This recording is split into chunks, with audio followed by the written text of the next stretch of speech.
A man in Lauderhill who spent 34 years behind bars for a crime he did not commit will get $1.7 million for the time that he lost. Today, NBC6's Daniel Acado spoke with a Broward County man and the state attorney who helped clear his name.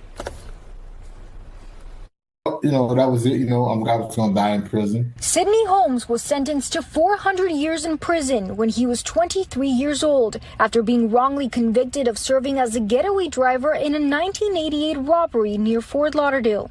My dream was to be a surgical technician, and all that was taken from me. It was his first Father's Day. Holmes says he was at home with his family. Next thing he knows, he was being taken into custody. I had no knowledge of a robbery, had any knowledge of anything where somebody been robbed. I was home. He spent 34 years in prison. I turned the anger into success. I took anger in where I educated myself.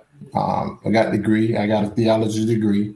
I got paralegal certification, computer certification. Decades after the guilty verdict, Broward County State Attorney Harold Pryor conducted an investigation into the case as part of his office conviction review unit. The identification of the actual driver was actually broad. It was vague in a sense.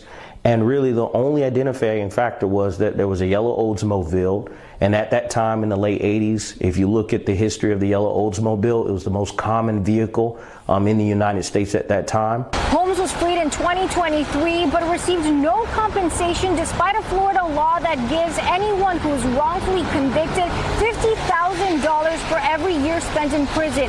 And that was because of a prior criminal history.